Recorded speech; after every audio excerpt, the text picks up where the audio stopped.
News आहे पंकजा मुंडे यांच्याबद्दलची। पंकजा मुंडे यांचा ह्या ज्या आहेत त्या अर्ज भरण्यासाठी दाखल झालेल्या आहेत।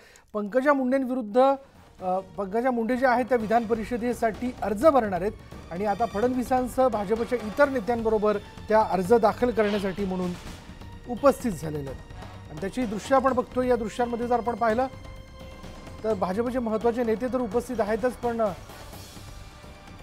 खुद्द उपमुख्यमंत्री देवेंद्र फडणवीस त्यांच्याबरोबर अर्ज भरण्यासाठी म्हणून दाखल होत आहेत। अधिक माहिती आपण जाणून घेणार आहोत। आमचे प्रतिनिधी अजित मांढरे आता क्षणाला आपल्याबरोबर आहेत। अजित, लोकसभेच्या अपयशानंतर अर्थात पंकजा मुंडेंचं राजकीय पुनर्वसन कसं होईल याकडे सगळ्यांचं लक्ष होतं।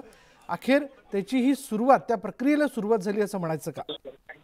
नक्कीच नक्कीच विशाल, ज्या पद्धतीने आपल्याला माहिती मिळते, आपण जर व्हिडिओ दृश्यामध्ये पाहिलं तर उपमुख्यमंत्री देवेंद्र फडणवीस असतील, राधाकृष्ण विखे पाटील असतील, गिरीश महाजन आहेत, हे तिघही भाजपचे प्रमुख नेते जे आहेत यांच्यासोबत भाजपने काल विधान परिषदेमधले जे 5 उमेदवारांची नावं जाहीर केली होती, त्यापैकी 4 उमेदवार जे आहेत ते आता उमेदवारी अर्ज भरण्याकरता जे निवडणूक अधिकारी आहेत विधान परिषदेचे जितेंद्र भोळे यांच्या कार्यालयामध्ये गेलेले आहेत। 11 वाजून 10 मिनिटांचा तो मुहूर्त होता आणि त्या मुहूर्तावरती त्यांनी दाखल होऊन त्यांचे अर्ज जे दाखल केलेले आहेत। योगेश टिळेकर थोड्याच वेळात येतील आणि ते देखील त्यांचा अर्ज दाखल करतील असं म्हटलं जातंय। सदाभाऊ खोत असतील, त्यानंतर पंकजा मुंडे असतील, असे म्हणजे त्यांचे 4 उमेदवार जे आहेत जे आता इथे उपस्थित आहेत त्यांनी त्यांचा अर्ज भरलेला आहे। ही प्रक्रिया पूर्ण झाल्यानंतर विधान परिषद निवडणूक होईल आणि तू म्हटलास त्या पद्धतीनं पंकजा मुंडे यांचं जवळपास 5 वर्षानंतर राजकीय पुनर्वसन केलं जातंय।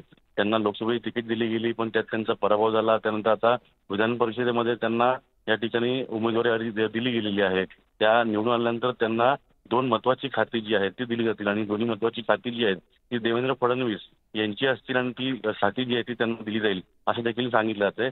देवेंद्र फडणवीस यांच्याकडे फक्त लोक आता ठेवून इतर सर्व खाती जी आहेत ती त्यांच्या नवीन आमदारांपैकी काही आमदारांना आणि काही जुन्या आमदारांना पोर्टफोलिओमध्ये दिला जाणार आहे। आणि ही सगळी निवडणूक झाल्यानंतर साधारणपणे 14 ते 15 जुलै या दरम्यान नवीन शपथविधी जो आहे विस्ताराचा तो होऊ शकतो आणि त्यामध्ये भाजपच्या 4 लोकांची वर्णी लागणार आहे। त्यामध्ये पंकजा मुंडे यांचं नाव आघाडीवरती आहे। धन्यवाद अजित या सगळ्या तपशिलाबद्दल।